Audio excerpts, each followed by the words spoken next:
I'm serious. Seriously. ភាពខុសគ្នារវាង serious និង seriously ភាពខុសគ្នារវាងពាក្យទាំងពីរនេះគឺថ្នាក់ពាក្យរបស់ពួកវាដោយពាក្យថា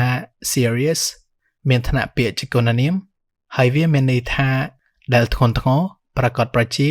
ម៉ឺងម៉ាត់មែនតែនមិនលេងសើចឬដែលមានសារៈសំខាន់ខ្លាំងឧទាហរណ៍ He had a serious accident He had a serious accident មានន័យថាគាត់បានមានគ្រោះថ្នាក់ដ៏ធ្ងន់ធ្ងរឧទាហរណ៍មួយទៀត She's a serious person She's a serious person មានន័យថានាងជាមនុស្សម៉ឺងម៉ាត់ឬប្រាកដប្រជាម្នាក់ឧទាហរណ៍មួយទៀត I'm not joking I'm being serious right now I'm not joking I'm being serious right now មានន័យថាខ្ញុំមិនមែនកំពុងនិយាយលេងនោះទេខ្ញុំកំពុងនិយាយមែនតែនមិនលេងសើចឧទាហរណ៍មួយទៀត There are serious matters to be discussed There are serious matters to be discussed មានន័យថាមានបញ្ហាដែលមានសារៈសំខាន់ខ្លាំងដែលត្រូវពិភាក្សាចំណែកឯពាក្យថា seriously វិញវាមានថ្នាក់ពាក្យជាគុណកិរិយាហើយវាមានន័យថា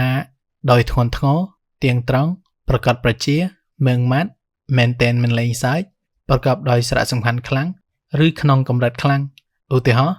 He was seriously injured in the accident He was seriously injured in the accident មានន័យថាគាត់បានមានរបួសយ៉ាងធ្ងន់ធ្ងរនៅក្នុងគ្រោះថ្នាក់នោះឧទាហរណ៍មួយទៀត You're smart but the fact that you're not showing up to class often can seriously affect your grade You're smart but the fact that you're not showing up to class often can seriously affect your grade មានន័យថាអ្នកឯងឆ្លាតប៉ុន្តែការដែលអ្នកមិនទៅថ្នាក់រៀនញឹកញាប់អាចប៉ះពាល់ចំណាត់ថ្នាក់អ្នកឯងខ្លាំងណាស់ឬក្នុងកម្រិតខ្លាំងឧទាហរណ៍មួយទៀត Seriously though you should make the first move if you want her to be your girlfriend Seriously though you should make the first move if you want her to be your girlfriend មានន័យថានិយាយមែនតែនទៅអ្នកគួរតែធ្វើសកម្មភាពមុនឬសារភាពស្នេហ៍មុនបើសិនជាអ្នកចង់បាននាងជាសង្សាររបស់អ្នក